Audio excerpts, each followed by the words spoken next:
네, 오순절 후 11번째 주 주일, 우리 청년부 쉘터 모임 지금부터 시작하도록 하겠습니다.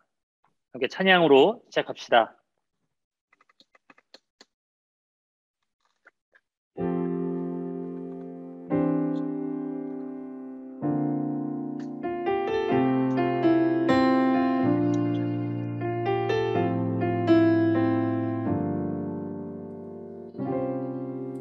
우리 모두 예배하는 자 되어 온전히 영과 진리로 주를 예배하자. 주가 우리와 함께 영원히 함께 하시고 마르지 않는 샘물로 우릴 채우시리. 우리 모두 예배하는 자 되어 온전히 영과 진리로 주를 예배하자. 주가 우리와 함께 영원히 함께 하시고 마르지 않는 샘물로 우릴 채우시리라.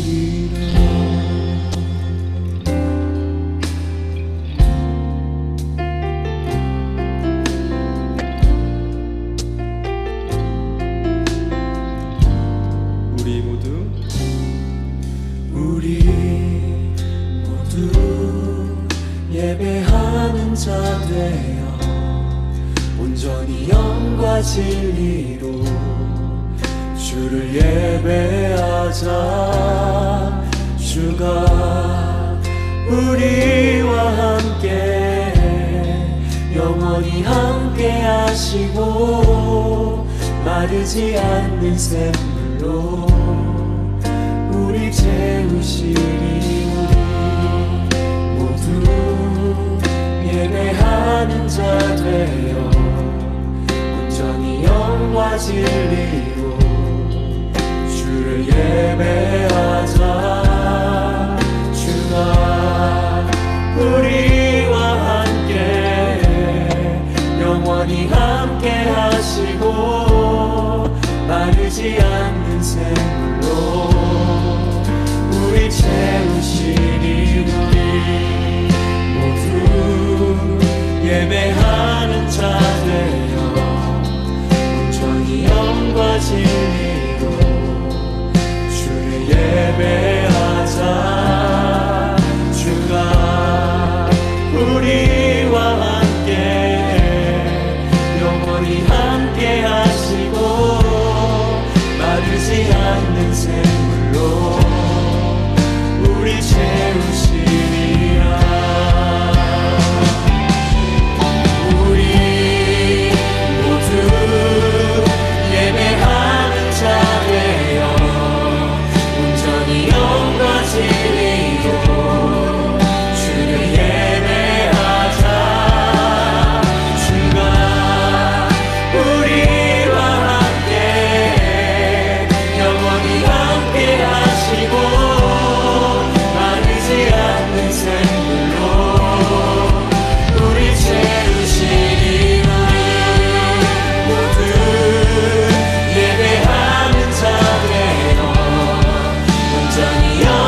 기도하겠습니다.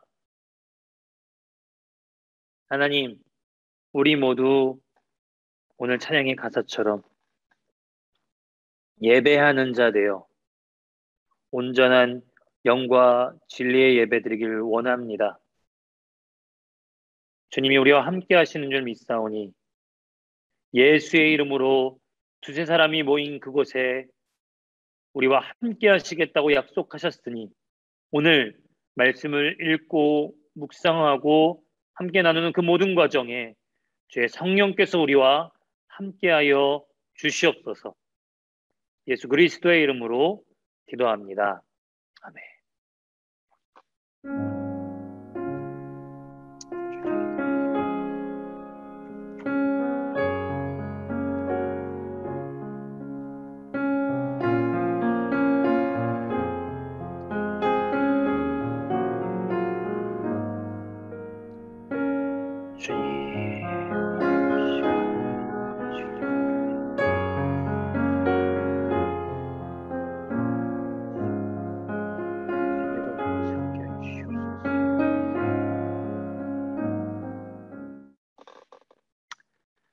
네, 사사기 8장 1절부터 21절까지의 말씀입니다.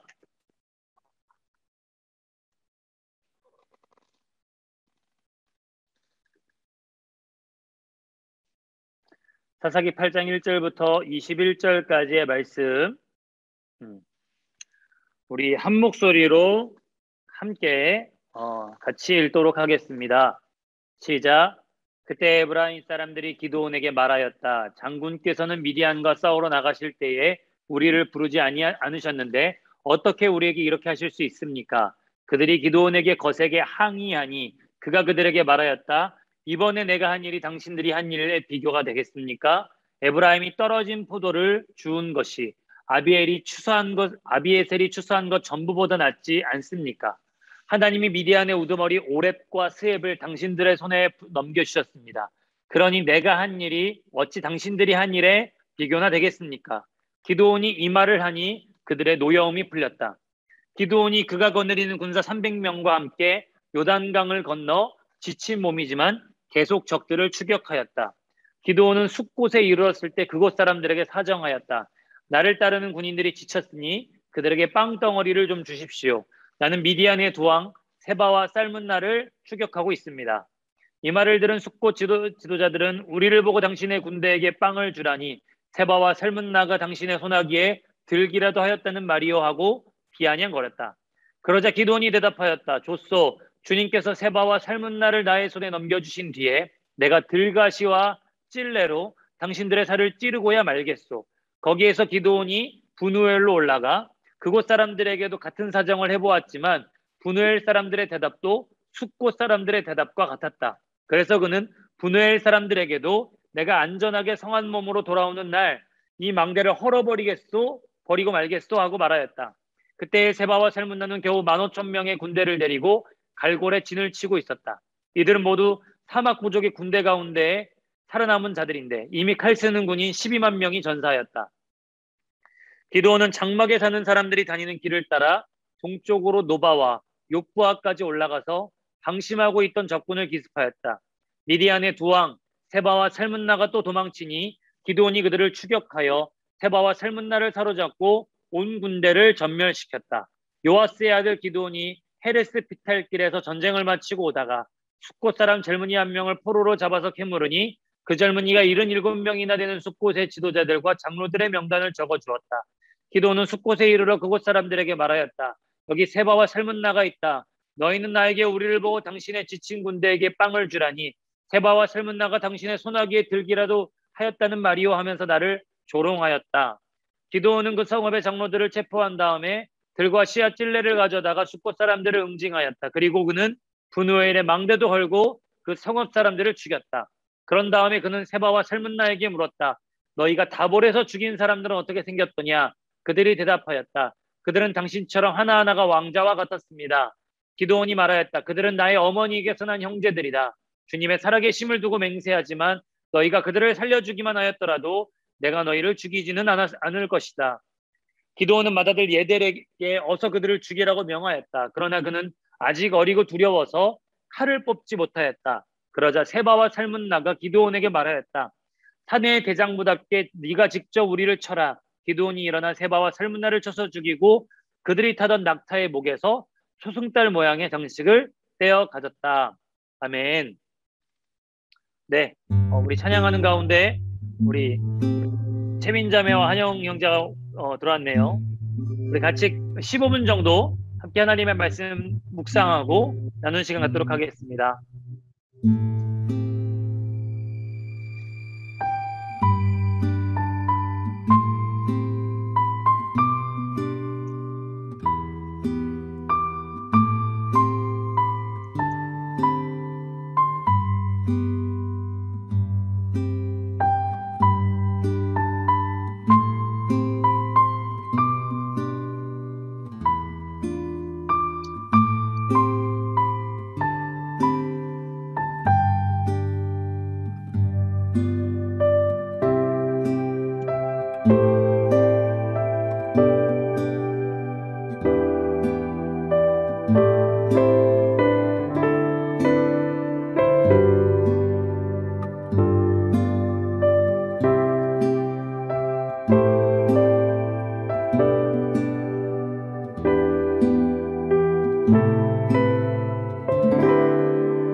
자, 우리 함께 말씀 나눌까요? 자, 우리 한영 간사님도 간만에 얼굴 좀 보여주세요. 채빈이는 운전 중인 것 같네, 그지? 네, 채빈이 운전 중일 거예요. 네. 자, 아유, 간만입니다. 네. 우리 같이 오늘 먼저 이렇게 문단들을 좀 나눠볼까요? 내용상 뭐 크게 어려운 내용들은 사실 없습니다. 네. 1절부터 21절까지 문단을 좀 나눠보면 어떻게 내용 부분을 하셨습니까? 3절. 3절까지 예. 에브라임 지파와 기드온 사이의 갈등이 살짝 드러나죠. 그리고 네. 나서요. 4절부터 9절. 9절까지 이제는 숙곡과 분우엘 사람들과의 갈등이 기드온과 이렇게 또 드러납니다. 예. 그리고 10절부터 12절. 그쵸, 12절. 12절에 결국에는 적군의 왕들을 사로잡는 이 얘기가 나오고 13절부터 17절 그렇게 해서 숙국과 분우엘 사람들과의 갈등, 그 다음 18절부터 21절까지 이제 그 세바와 삶은 날을 처리하는 과정이겠죠. 혹시 쭉 읽으면서 좀 궁금한 거나 질문 생기고 이해가 안 되는 부분들이 있으셨습니까? 근데 네, 1절에서 네, 에브라임 사람들이 기드온한테 항의하잖아요. 네네. 왜 항의하는 앞에 잘 자, 준비 끝난 거 아니었어요? 그러니까 왜 항의하느냐? 7장 24절 보면 기드온이 사자들을 보내서 에브라임 지파를 부르잖아요. 그런데 왜 우리를 이제야 불렀냐면서 딴지를 거는 거죠.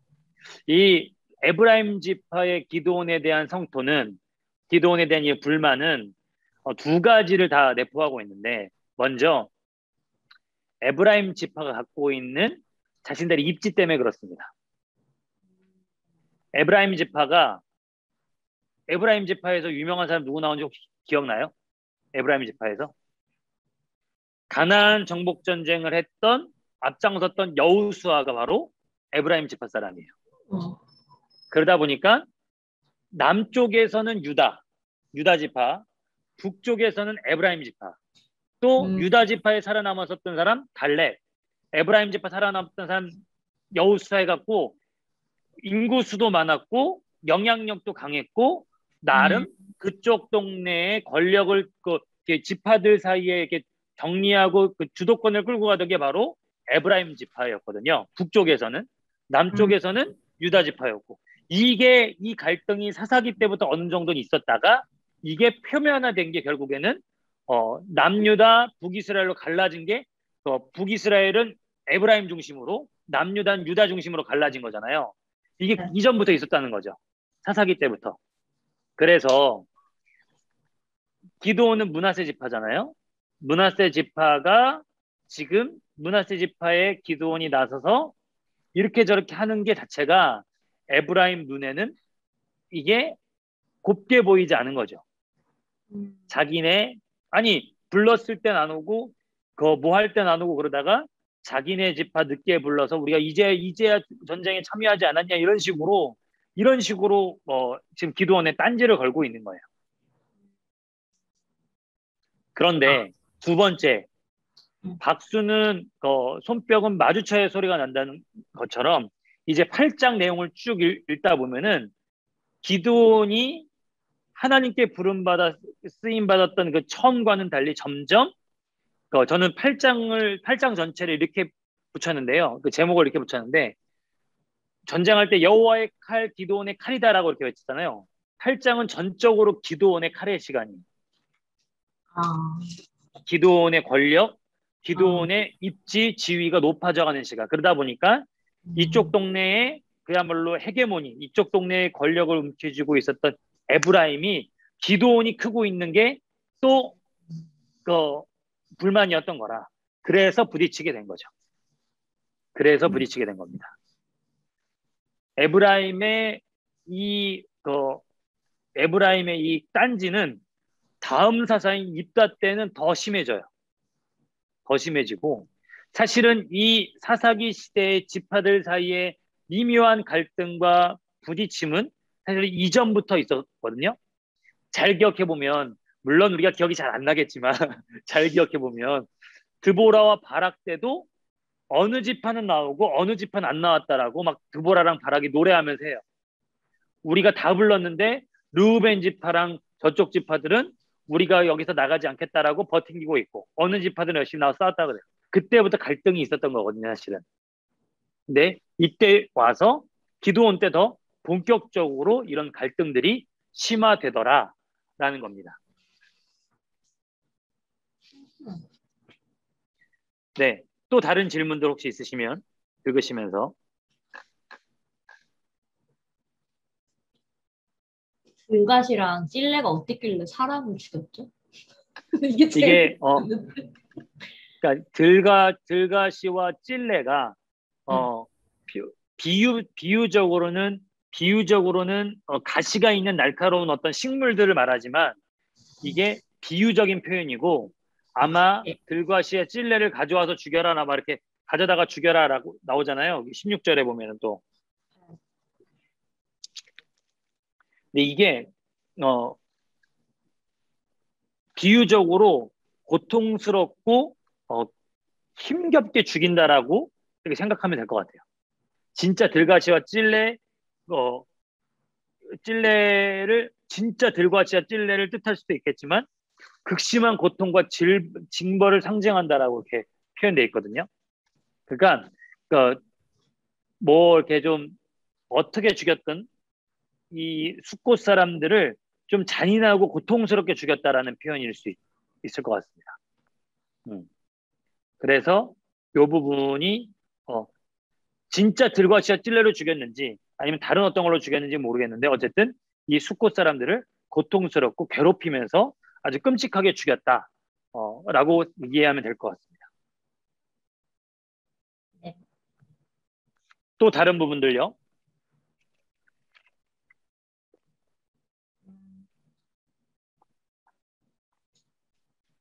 7장에서는 오렙과 스앱을 우두머리라고 하고 네네. 8장에서는 세바와 살문나는 왕이라고 하는데 근데 네네. 개역개정에서는 둘 다 방백이라고 표현을 하는데 방백이 뭐예요? 그러니까 왕? 그러니까 방백이 뭐냐면 군대 장관 같은 거예요. 장군. 우리 다시 드보라 바락 떠올려 보면은 시스라라는 군대 장관이 있었잖아요. 천거 갖고 다니네. 걔 시스라라는 애는 군대 장관이었고 가나안 왕 하솔왕 야빈이 그때 왕이었거든요. 그러니까 왕과 군대 장관은 좀 다릅니다.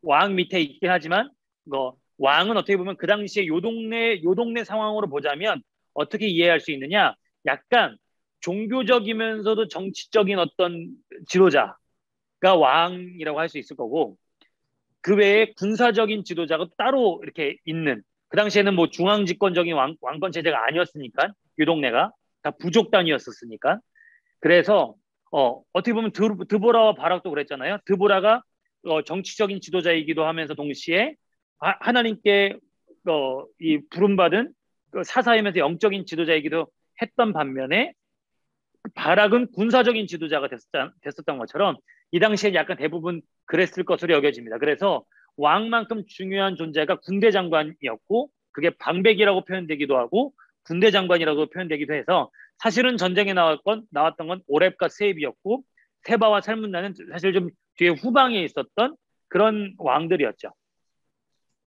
그래서 오렙과 세입은 세바와 살문나의 부하라고 생각하면 되겠습니다.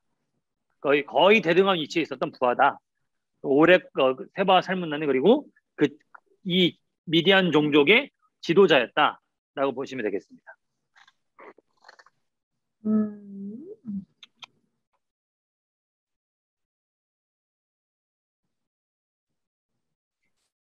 그래서 당시에는 성경적인 표현을 보면은 그 군대 장관에 대한 이 강조가 어느 정도 좀 있어요. 그래서 뭐 블레셋 왕과 블레셋의 군대 장관도 같이 나오기도 하고 이런 식으로 나오는데 그건 다 하나같이 이 당시에 왕권이 막 그야말로 다윗왕 하나 딱 서 있으면 밑에 애들 쫙 있고 이런 체제가 아니라 이 종교 영역, 정치 영역 따로, 군사 영역 따로 이렇게 다스리던 이런 상황이었기 때문에 좀 대부분 이렇게 같이 다뤄지는 경우들이 꽤나 있습니다. 어쨌든 그런 역할적인 차이들이 있다고 보시면 될 것 같고요. 또 다른 혹시 질문할 거나 궁금한 점들? 그 초승달 모양의 장식이 네네. 의미가 있어요? 네. 왜 찍어요? 당시 이 사람들은 사막 부족이었잖아요. 낙타 타고 다니는 사막 부족. 근데 낙타 타고 다니는 사막 부족들한테 필요했던 거는 이게 별빛, 달빛 이런 어떤 방향들 이런 걸 보고 이렇게 이동하고 이런 것들도 되게 필요해서 달의 신을 섬겼다고 해요. 그래서 이게 얘네들한테는 부적 같은 거지, 부적 같은 거. 그 부적을 취한 거지, 기도원이. 네.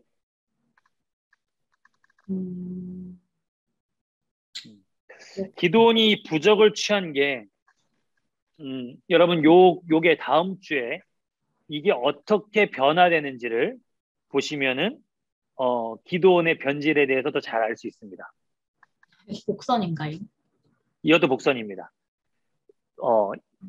상대방의 장식물을 취해서 이걸 나중에 어떻게 만드는지를 보면 예, 그거 됩니다. 기도원의 변질을 더 정확하게 알 수 있습니다.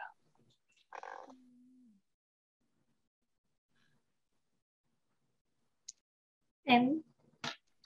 또 다른 질문, 혹시 이소나 한영 간사님은 다른 질문 없으실까요?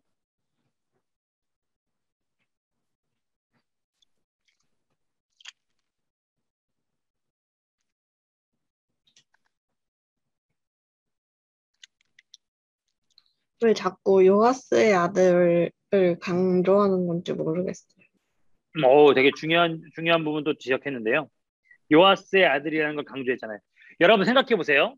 기도온을 처음 우리가 만났을 때의 모습과 여러분 지금의 모습은 어떤 것 같아요? 기도온은 처음에 어떻게 하나님을 만날 때 어떻게 만났었죠? 천사가 왔을 때 시험했어요. 그렇죠. 땅 파 있는 포도주 틀에서 미디안 사람들한테 걸릴까봐 조심조심 타작하고 굉장히 겁을 많이 먹고 있었고 굉장히 움츠러 들어갔고 내가 뭘 할 수 있겠습니까? 라고 막 이렇게 하던 그런 겁먹은 사람이었잖아요. 그죠? 근데 지금은 어떻게 합니까? 굉장히 담대하게 막 처리하기도 하는데 동시에 여러분 숫곳 사람들과 분우엘 사람들까지 같이 치잖아요. 이 기도원이. 숫곳 사람과 분우엘 사람들은 어느 나라 사람일까요? 모르겠어요. 숫곳 사람들과 분우엘 사람들은 같은 이스라엘 지파 사람. 하나님은 미디안을 치라고 기도원을 부르셨는데 자기 마음에 안 든다고 지금 에브라임 지파는 등치가 크고 힘이 세거든. 그러니까 적당하게 협상을 하고 잘 달래줘요. 지혜롭게 잘 넘어가. 근데 숫곳 사람과 분우엘 사람들은 요단강을 건너서 요단강 동편에 있었던 루벤 갓지파 이쪽 동네 애들이거든. 그쪽 애들은 기도원이 함부로 이렇게 해버리는 거예요. 근데 성경은 그의 출신이 요아스의 아들이었다라는 그의 원래의 출신을 계속해서 우리로 하여금 기억나게 하는 거죠. 지금 이런 짓을 벌이고 있는 애가 6장에 나왔었던 그렇게 겁먹어 있었고 우리 집은 므낫세 지파 중에 제일 작고 우리 아버지 요아스는 가장 그 므낫세 지파 중에서 약하며 나는 그 중에서도 제일 어린 자입니다. 막 그렇게 바짝 졸아 있고 스스로를 비하하고 있었던 이 기드온이 그 요아스의 아들 그 기드온이 여기서는 이렇게 함부로 칼을 휘두르는 사람이 됐다라는 것이 비교가 되는 거죠.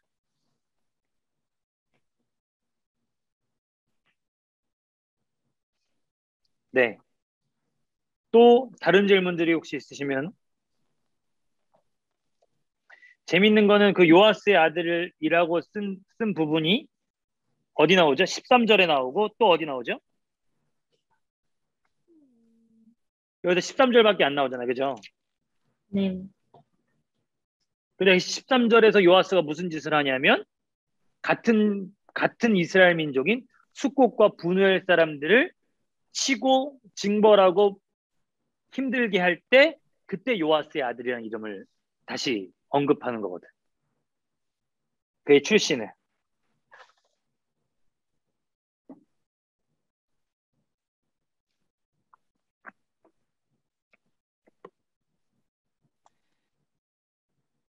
혹시 또 다른 질문 없으면 또 제가 좀 더 추가 설명을 할까요? 네, 여기서 하나님께서 제가 지난주에 얘기했던 것처럼 7장 1절과 2절에 기드온과 너를 따르는 백성 이런 표현들이 다 사실은 히브리어 단어로는 너와 함께하는 백성, 너의 옆에 있는 백성 이런 어떻게 보면은 상하 관계가 아니라 동역자적인 의미로 이 300명의 군사들이 그런 기드온과 같은 그런 관계였는데 5절을 보면 나를 따르는 백성이라고 되어 있는 이 부분은 히브리어로 내 발에 있는 백성, 내 발의 백성, 그러니까 내 발 밑에 있는 백성이라고 기드온이 하나님이 불러주시고 하나님이 세워준 300명이 이제는 자기 사병이 되어버리는 과정이 있습니다. 그리고 이런 부분들이 이 에브라임 지파한테 좀 불편했겠죠. 이처럼 8장은 기드온의 칼의 시간이 돼서 기드온이 점차 이 300명이 하나님께 부름받고 하나님의 구원과 하나님의 승리를 경험했던 사람들이 아니라 이제는 기드온의 명령에 살고 죽는 기드온 발밑에 있는 부하들이 되어버리죠. 그러니까 이 300명이 기드온의 명령에 따라 같은 민족인 숫곳 사람들, 분우엘 사람들, 물론 이들이 도와주지 않았던 자신들이 이 세바와 살문나한테 나중에 핍박받을까봐 도와주지 않았던 잘못은 있겠지만 결국 이들이 같은 민족까지도 같은 이스라엘 민족까지도 공격하고 죽이게 되는 그 300명의 변질, 기드온으로 인한 300명의 변질까지도 볼 수 있습니다.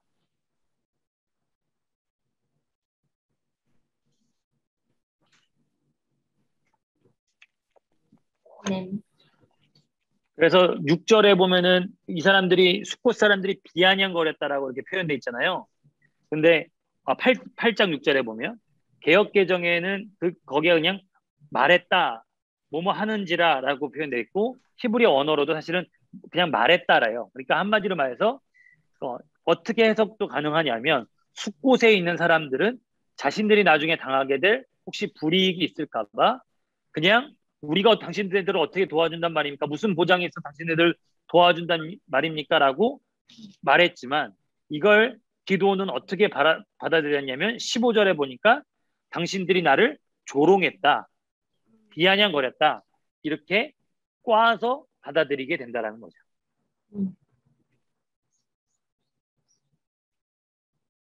그리고 들과 씨앗 찔레들을 가져다가 그것도 여러분 그 숫곳과 이 분우엘을 징벌하는 과정에 되게 굉장히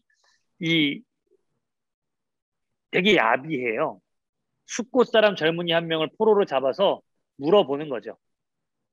물어봐서 77명이나 되는 숫곳의 지도자들과 장로들의 명단을 쭉 적으라고 한 다음에 그 다음에 그 사람들을 그 77명의 지도자들과 장로들을 하나같이 다 그런 식으로 처리해버리는 이게 어떤 방법이었냐면 사사기 앞부분에 보면 그런 부분이 나와요. 요셉 가문이 베델을 칠 때 한 사람이 그 가나안 민족 한 사람이 나오는 것을 보고 그 사람을 포로로 잡아서 해묻고 성문이 어디냐 뭐가 어디냐 막 물어본 다음에 그 사람들은 살려주고 그 땅을 정복하는 방법이 나오거든요. 이스라엘 민족 같은 부족을 대하는 이스라엘 민족의 모습이 마치 가나안 민족을 대하듯이 이렇게 지금 행동하고 처리하고 있다는 거죠. 그만큼 지금 기드온의 눈에는 뵈는 게 없습니다. 하나님의 뜻을 따라 이스라엘 민족을 구원하기 위해서 부름받은 사사가 아니라 자기의 앞길을 가로막거나 자기의 뭔가 걸림돌이 되거나 자기를 돕지 않는 자들에 대해서 다 적으로 간주하고 처리해버리는 이 굉장히 날카로운 모습이 지금 기드온에게 8장에서 나타나고 있는 거죠.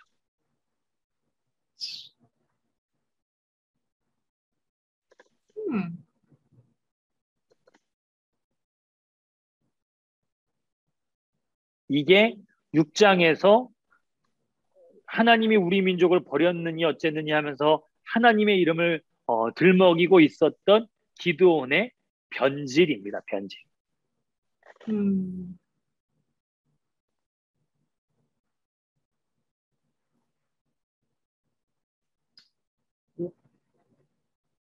여러분, 전쟁을 시작하게 하신 건 누구세요? 하나님. 하나님이죠. 그럼 이 마지막까지 전쟁에서 왜 하나님은 개입하지 않으실까요? 여기서 하나님이 개입했다라는 흔적을 찾아볼 수가 없거든요, 사실은. 7장까지 그렇게 하나님과 대화 많이 했던 기드온입니다. 그죠? 7장까지 그렇게 하나님의 뜻을 묻고 하나님께 뜻을 들었던 기드온입니다. 근데 8장에는 하나님의 뜻을 묻고 그렇게 하나님께 확인 절차를 거치는 과정이 하나도 없어요. 전쟁을 하냐 마느냐 갖고 양털을 말리느니 양털을 적시느니 했던 그 기도원이 같은 민족 숙곡과 분노의 사람들을 처치하는 데 있어서 하나님의 뜻을 묻지 않아요.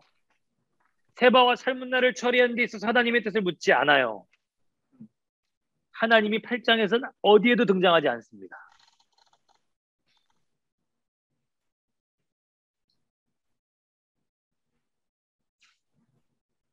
그리고 이 8장 전쟁의 이유가 어디 나올까요, 여러분? 8장 세바와 살문나를 죽이는 이유가 어디 나올까요? 네?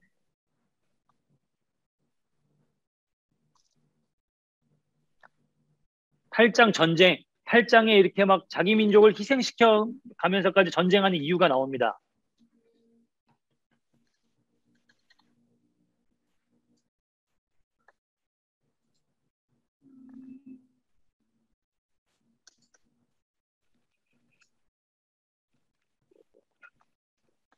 조롱에 아닌데.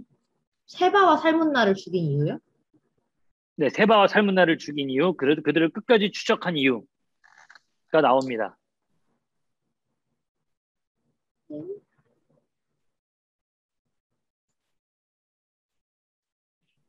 18절, 19절? 그렇죠. 18절, 19절. 그래서 죽인 사람. 네. 이게 제가 우리 이소가 지난주에 그랬잖아요. 펜트하우스처럼 이게 복선이 있다고, 떡밥이 있다고. 이게 그야말로 막장 드라마급의 반전인 게 뭐냐면, 그러니까 기도원은 그 전에 전쟁에 나갔던 적이 있었던 것 같아요. 다볼이란 곳에서 이 미디안한테 점령당하기 전에 7년 전이죠. 그러니까 그 점령당하고 싸우고 뭐 이런 과정들이 아무튼 있었던 것 같아요. 근데 그때 기도원의 형제들이 다 죽은 거지.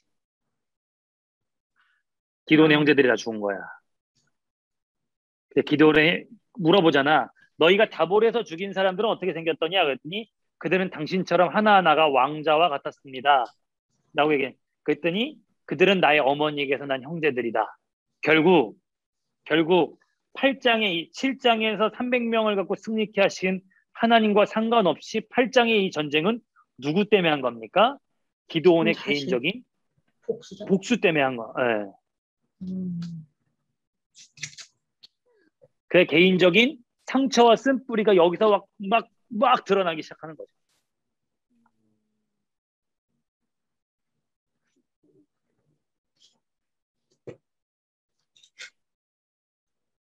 여기서 왕자와 같았습니다. 이렇게 18절에 나오잖아요.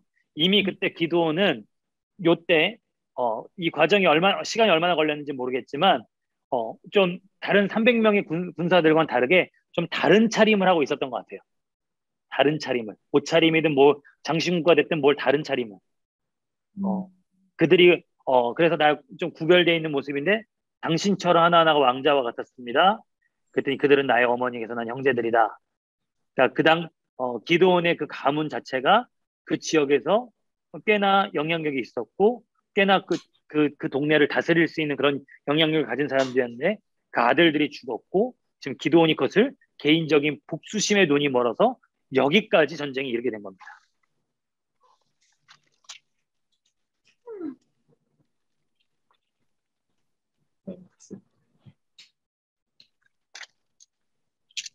어디에도 이들을 진멸하라는 하나님의 말씀은 없었어요. 네.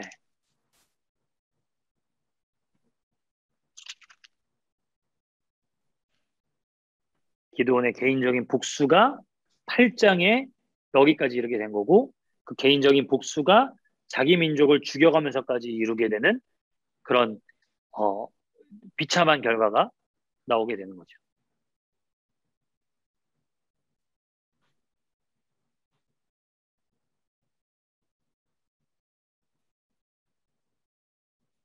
네. 그럼 질문이 들지 않아요, 여러분? 저는 이것까지 이렇게 하고 나니까 질문이 들더라고요. 이건 여러분들이 한번 대답해 보면 좋겠는데 그럼 하나님은 왜 기도원 쓰셨을까요? 기도원처럼 상처 있는 사람, 나중에 이렇게 복수할 것 같은 사람, 복수해갖고 이 지경을 만들어 놓는 이 사람을 나중에 왜 쓰셨을까?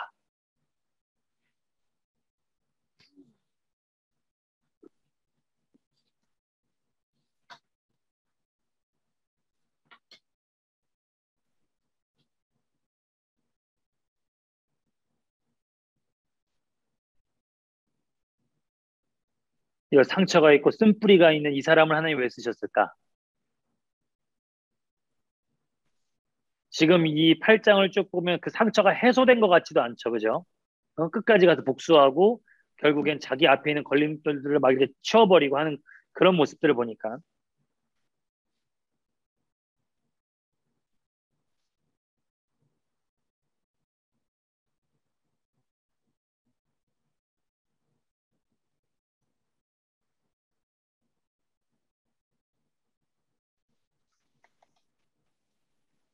어떻게 생각하세요, 여러분들?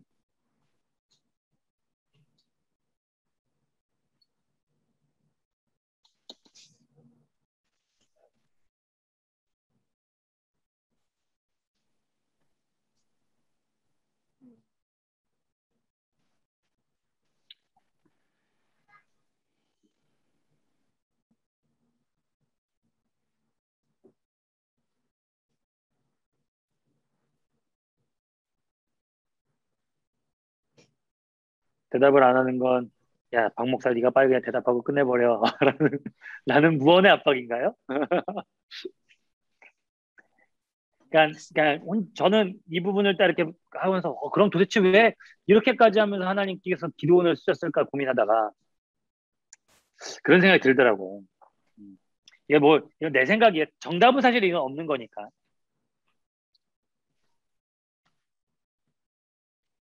잠시만요. 왜 이래? 그 정답은 없는 거니까. 근데 여러분 상처가 있거나 있는 사람에게는 그래도 갈망이라는 게 있잖아요. 그죠? 갈망이란 게. 기도원은 누구보다도 이스라엘 민족이 구원받았으면 좋겠고 자기 가족들이 회복됐으면 좋겠고 이 모든 상황에서 회복되고 구원받기를 원했을 거예요. 왜냐하면 자기 가족이 겪은 상처가 있으니까 형제를 잃어버린 상처와 아픔이 있으니까 그 갈망이 있는 거야. 그 갈망 자체가 나쁜 건 아니잖아요, 사실. 그 갈망 자체는 너무 선한 거죠. 근데 그 갈망이 하나님의 은혜로 충분히 다스려졌어요. 부름받고 세워지고 승리케 하셨어요. 근데 그 갈망을 하나님께서 부름받고 쓰임받고 승리케 하시는 그 모든 과정 속에서 이게 여기까지 하나님께서 하셨다라고 우리의 그 모든 상처들이 충분히 하나님의 은혜로 다뤄지지 않으면 이게 우리 이 갈망이 욕망으로 바뀌게 되겠다 싶은 생각이 들더라고. 상처가 해소되지 않고 얻은 이 승리가 하나님은 이 모든 승리를 통해서 기도원의 개인의 어떤 상처들도 치유하기를 원하셨을 것이고 그 안에 있는 갈망들도 해소시키기를 원하셨을 텐데 그게 해소되지 않고 그냥 얻게 된 승리가 기도원의 칼의 시간이라는 독이 되어버린 결과가 오게 되었다라는 거죠.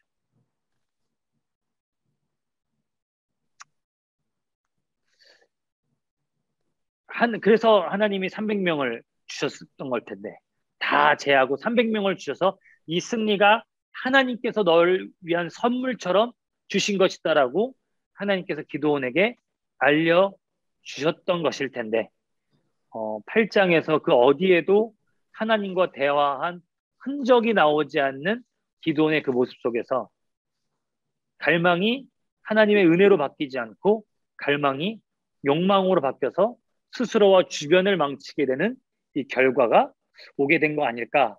저는 개인적으로 그런 생각이 좀 들었습니다. 뭐 답이 있는 건 아니니까 하나님께서 구체적으로 내가 얘를 왜 썼다라고 알려주신 것은 아니니까.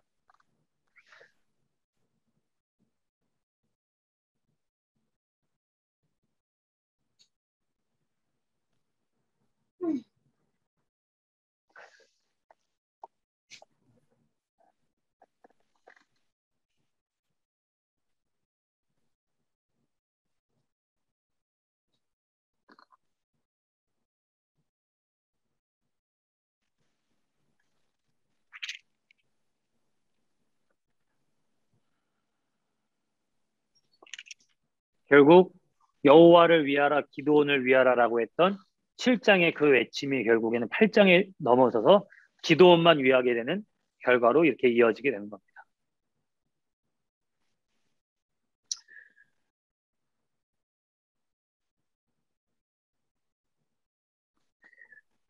자, 여러분들 이제 혹시 더 질문할 거나 그거한 부분들 있을까요? 질문하거나 궁금한 부분이나 이런 부분들 또 있을까요?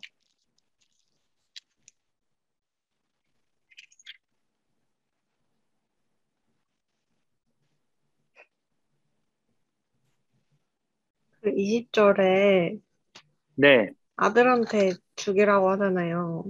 네네. 그것도 무슨 복선이 있는 건가요? 아들한테 죽이라고 했는데 아들이 두려워서 하지 못하죠. 그죠? 아들이 그 300명의 기도원을 따라다니는 사람들 중에 한 명이었던 것 같습니다. 근데 그 아들이 죽이지를 못해요. 근데 가만 생각해 보면 여러분, 이 20절에 두려워하고 겁먹어서 하던 모습이 누구의 모습인가요, 여러분? 이 모습이 누구의 모습이었어요? 기도. 기드온의 모습이었던 거죠. 요아스의 아들이라고 알려주는 것처럼 20절의 여델의 모습은 하나님 없는 상태에서 하나님께 부름받지 않은 상태에서 두려워하고 몸 숙이고 있었고 어, 아주 그냥 두려워서 벌벌 떨고 있었던 기드온의 모습인 거죠. 그 모습을 어떻게 보면 저는 여델의 모습 속에서 시킬 수 있다고 생각이 듭니다. 다른 복선이 있는 것이 아니라 바로 이렇게. 그리고 그의 맏아들에게 이렇게 죽이라고 하는 것 자체는 또 하나의 의미가 있는데 이게 뭐냐면 이게 어 자기 요게 생각해보니까 또 복선이 될 수 있겠네요. 자기의 지도력과 자기의 지배력이 또 이제는 그 맏아들이 실행을 하면서도 옮겨지는 것으로 또 다른 사람들이 이렇게 받아들여질 수 있겠죠.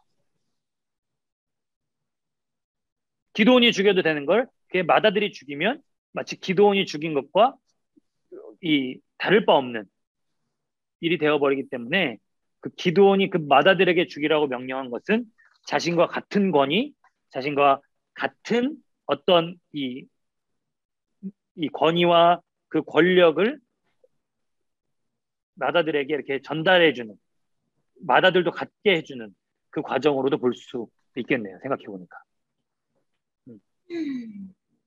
그러나 그 맏아들이 그렇게 하지 못하고 이게 나중에는 우리가 9장 이렇게 넘어가면은 이거를 이렇게 기드온이 이 8장 22절부터는 기드온이 그 왕이 되어가는 과정들이 보이거든요. 왕이 되어가는 과정이. 그 전 단계에 대한 이소가 말했던 대로 복선이 될 수도 있겠네요. 기드온이 사실은 20절, 22절부터는 왕이 되어가는 기드온의 모습을 우리가 볼 수 있습니다.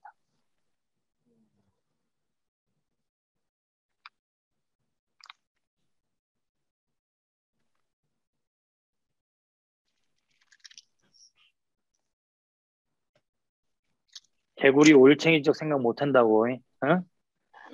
그렇게 바짝 쫄아있던 인간이 한 번 승리하고 그랬다고 자기 다른 사람 생겼다고.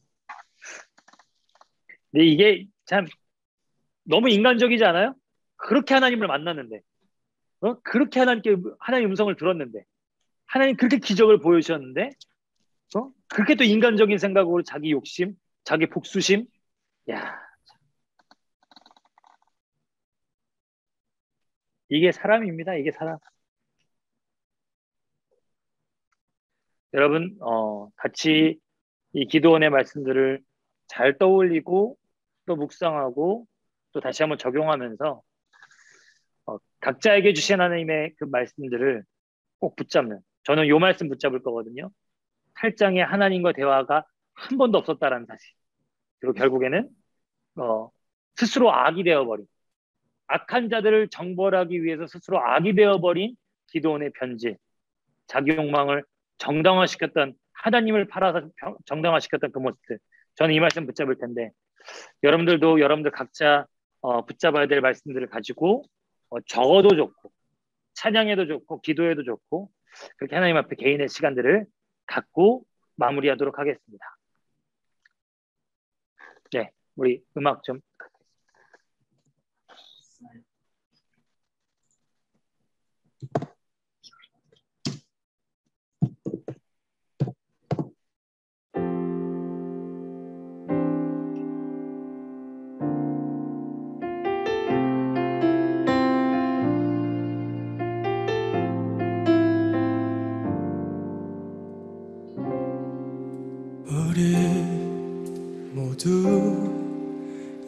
예배하는 자 되어 온전히 영과 진리로 주를 예배하자.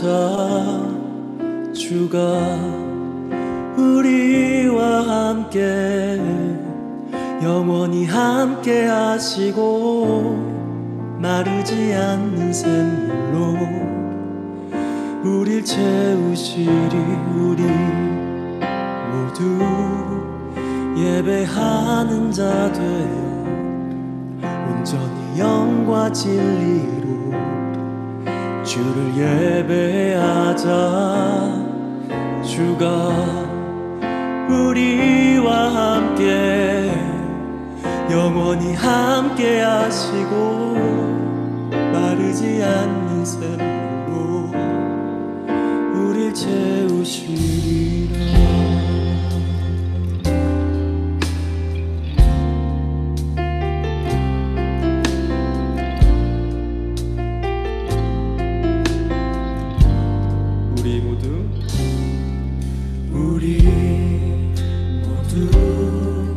예배하는 자 되어 온전히 영과 진리로 주를 예배하자. 주가 우리와 함께 영원히 함께 하시고 마르지 않는 샘물로 우리 채우시리. 예배하는 자 되어 온전히 영과 진리로 주를 예배하자. 주가 우리와 함께 영원히 함께 하시고 마르지 않는 샘물로 우리 채우시니. 우리 예배하는 자 되어 온전히 영과 진리로 주를 예배하자.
오늘 기도원의 그 무너져가는 모습 속에서 우리의 모습을 발견하게 하셔서 하나님 참으로 감사합니다.